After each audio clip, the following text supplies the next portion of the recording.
Hai teman-teman, selamat datang di The Listening Room, tempat kita ngobrol santai soal kesehatan mental bersama aku, Renita Purwito, psikolog klinis. Di episode kali ini, kita bahas topik yang sering banget salah dimengerti, yaitu burnout.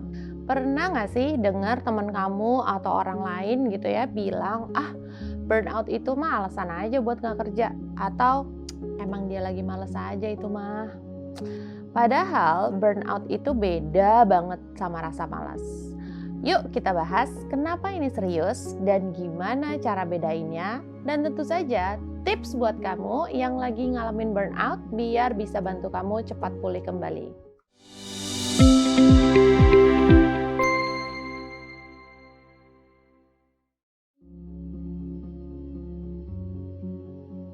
Pertama, kita bahas dulu ya, apa itu burnout. Burnout adalah kondisi kelelahan fisik, emosional, dan mental yang sering terjadi akibat stres yang berlangsung lama dan berlebihan. Burnout biasanya muncul ketika seseorang merasa kewalahan, emosionalnya terkuras, dan tidak mampu memenuhi tuntutan atau tekanan yang terus-menerus, baik di pekerjaan, kehidupan pribadi, atau keduanya. Nah, teman-teman, burnout tuh bukan tanda-tanda kamu malas ya. Malah seringnya burnout itu dialami sama orang yang justru terlalu berusaha. Kebayangkan, kamu kerja terus-terusan, tapi lama-lama energinya habis.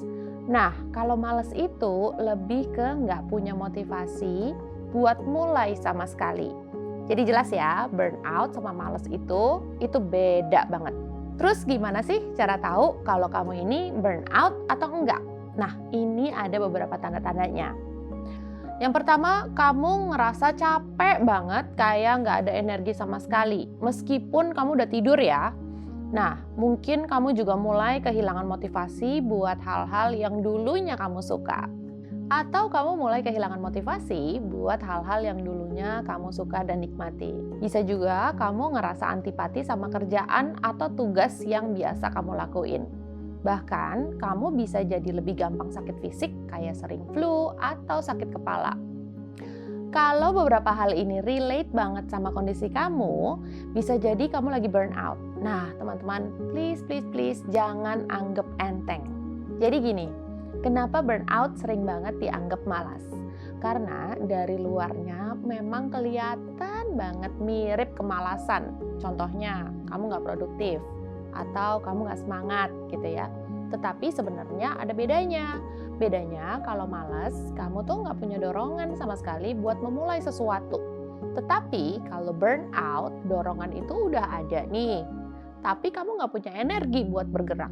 Kamu tahu sebetulnya kamu harus kerja, kamu harus menyelesaikan tugas, tapi tubuh dan pikiran kamu tuh udah kayak bilang, udah stop, gue nggak kuat gitu ya. Makanya please teman-teman jangan pernah kamu meremehkan burnout.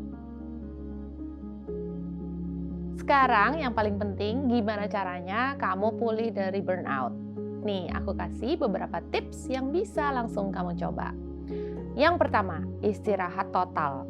Nah ini mungkin kelihatan obvious ya, tetapi sering banget orang lupa buat benar-benar istirahat. Istirahat di sini bukan hanya istirahat fisik, tetapi yang lebih penting adalah mengistirahatkan mental kamu. Yang kedua, prioritaskan yang penting. Jangan ngerasa kamu harus ngelakuin semuanya sekaligus, karena itu akan mudah sekali membuat kamu burnout. Fokus ke hal yang paling penting dulu, sisanya bisa diatur nanti. Yang ketiga, ngobrol sama orang terdekat. Kadang cuma cerita aja sama orang yang kamu percaya bisa bikin kamu ngerasa lebih lega. Kalau perlu, jangan ragu buat cari bantuan profesional kayak psikolog atau psikiater. Yang keempat, pelan-pelan bangun rutinitas sehat. Tidur cukup, makan yang bergizi, dan kalau bisa cobain deh olahraga ringan. Ini sebenarnya akan bantu tubuh kamu untuk pulih lebih cepat. Yang kelima, kenali batasan kamu. Jangan overcommit ke segala hal. Mulai belajar bilang enggak kalau memang kamu enggak sanggup. Ingat, menjaga diri itu prioritas, bukan egois. Nah, yang terakhir adalah yang paling penting. Untuk bisa memahami apa yang menyebabkan energi mental kamu terkuras habis. Kadang-kadang kita nggak sadar loh, ada beberapa hal yang menggerus energi mental kamu, jadinya kamu hanya punya sisa sedikit nih untuk bisa menjalankan fungsi dalam keseharian kamu. Nah, untuk yang satu ini, kalau kamu clueless, mau mulai dari mana gitu ya, tentu kamu selalu bisa konsultasi ke psikolog. Karena seringnya yang aku tangani, mencari penyebab masalah kita itu tidak semudah menjentikan jari kayak Thanos. Jadi jangan ragu untuk segera cari bantuan profesional. Nah, sekarang aku mau tanya ke kalian, pernah nggak sih kalian itu ngalamin burnout? Jujur ya, kalau iya, apa yang kalian lakuin buat keluar dari fase itu? Share dong cerita kalian di kolom komentar, siapa tahu cerita kalian itu bisa bantu teman-teman yang lain yang lagi ngalamin hal yang sama. Nah, teman-teman, semoga video ini bisa bikin kalian lebih paham soal burnout dan gimana cara ngatasinnya. Ingat, burnout itu nyata dan serius, tapi kamu nggak sendirian. Kalau kamu butuh, cari bantuan ya. Jangan lupa like, subscribe, dan share video ini ke teman yang mungkin butuh informasi dalam video yang barusan aja kita bahas. Sampai ketemu lagi di The Listening Room, tempat di mana kita belajar, saling mendengarkan, dan sehat mental bersama. Why? Because everybody deserves their own happiness.